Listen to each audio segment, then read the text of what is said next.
Hi, this is Dan Sullivan. I'd like to welcome you to the Multiplier Mindset Podcast. Our Free Zone transformation success story today is in a field that has really grown enormously in strategic coach over the last 10 years, and that is entrepreneurial healthcare. I had a sense because of government legislation and the way things were forming technologically in the world probably 20 years ago that healthcare was going to be a big entrepreneurial field, because if you were in healthcare, whether you came out of medical school or some other specialty in healthcare, you were going to be confronted with a decision whether you were going to be an employee of the government in some form or you're going to be an entrepreneur. And less do I see any territory between those two choices. You're either working for a very large bureaucracy and you're very regulated. You have very, very little choice in how you develop yourself as an individual and organizationally. Or you're going to be an entrepreneur and you're going to be looking at particular problems in the world that are not being solved through the conventional healthcare approach. Government and corporate bureaucracy, they're simply not solving it. And you're going to create a specialty, you're going to create value, but you're going to do it through being a unique ability entrepreneur, and you're going to have unique ability teamwork. I'm really happy to hear Eric's story because in this particular year, 2021, we come out with our second major market collaboration book. The first year was Who Not How, and it's been a success that's quite a bit beyond our expectations. So it's sold far more. It seems to be having more impact than when we got together to plan it out. Book number 2 is The Gap and the Gain. What I love about some of our coach concepts, you're very excited when they come out and you hope they have a good shelf life.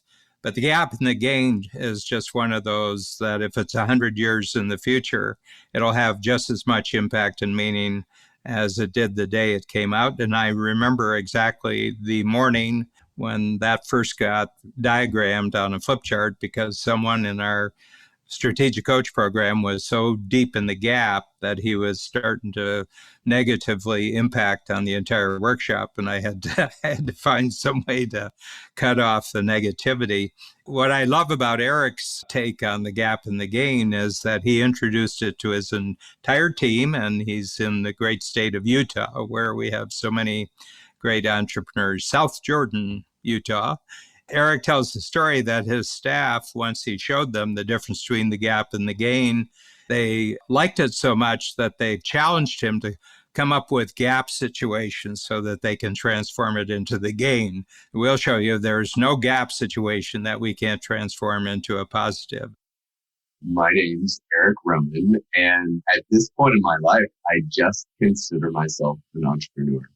I have been in the past running companies in the healthcare space, and now I have 6 different ventures that I currently am, leading thanks to the who's in my life. So online education, one-to-one coaching, EOS implementation, it's a bunch of random things, and then that's life.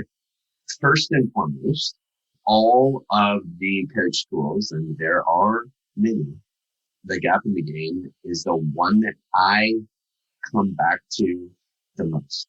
Time and time again, I have to come back to Gap and Gain. And so, we could talk a lot about what we've done with it in the business. So inside of our business, Gap and Gain, it's not a tool, it's a rhythm for us. And so we have a quarterly habit where we have to, as a group, spend time together recognizing our gains and validating them and putting them there. Because if we don't spend time recognizing our gains, nobody will. We operate on EOS, visionaries and integrators. So like my right hand inside my company, we have now created a weekly rhythm of gains, of celebrating our gains. And the whole idea came from, just like all the examples in the book, but when you end up in this spot where you feel like you're not making any progress, where you're working, but nothing's happening. Well, we started looking at these gains And I've got like 11 or 12 games sitting up there right now. And so, the power of it is that we recognize that when we see our gains, we give ourselves confidence to build a bigger gap and to push through our gap, right? So those weekly rhythms have been really critical inside the business. But the place where it's had the greatest value for me has been in my home and with my family. So there's a number of different stories we have there about Gap and Gain. Again, it's my favorite tool to teach my children. We teach it on a regular basis. Like many people in the past year, we have become homeschool instructors, right? Homeschoolers. Man, like that has introduced a whole new set of pains. And so when you send your kids to school and they come home and you say, hey, what did you learn at school today? And they say nothing. It's like, oh, fine. When you're the homeschool instructor and you ask your kids what they learned and they say nothing, that's a point of inner turmoil and self-admonition. And like, you want to talk about pain. And the interesting thing is that our kids have no insight to the gains that they're experiencing inside their lives. And I thought back to when I was that age, like you just go through, the world's created a structure for you and you walk through it. Well, what we started doing is we started going through the process of validating, isolating, and talking about big gains. One of those examples was my son, who at age 9, all of a sudden went from loving education to hating education. And he was crying every day and super frustrated. And we later discovered he was dyslexic. He had hit the point where he could not survive without addressing his dyslexia anymore. And so the kid could barely even read 2 sentences. 12 months later, he has this massive stack of books in his room that he's been reading through nonstop. And the amazing part is that it wasn't until we went through the GAIN exercise and said, hey, we do it on a regular basis. We also do it on an annual basis. So we have like our big, we just had it at the beginning of the year. So we had our big GAIN conversation. What's changed in our life just from 1 year ago right now? And when my son brought up, how it is, sometimes you have to point it out, like, hey, by the way, how about all those books that are stacked in your room? And he was like, oh yeah, I read 48 books this year. And we're like, wait a minute, what was your reading like the year before? He's like, oh, I couldn't even read. Huh, that's kind of interesting.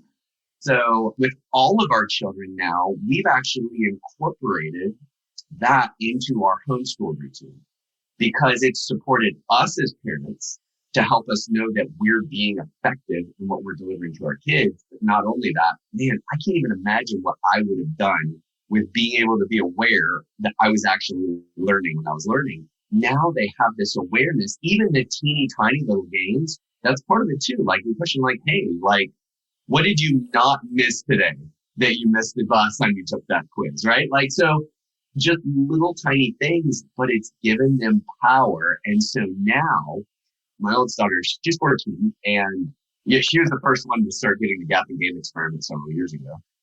I remember several years ago, like, she comes late at night. It was like 10 o'clock. Everybody else is in bed. And she's got tears coming down her face. And she's so sad. And she comes in and she sits down to me. And this is different because she's been being fed Gap and Gain for quite a while. So she just sat down and she started telling me all the answers. And so she started telling me about how she was struggling with the gap that she was experiencing at school and how she didn't feel like she would ever get there. But you know what, Dad? I remember us talking about the gap and the gain. And I think about it and I look at all the things and all the gains and all the wins and all the growth that I've had.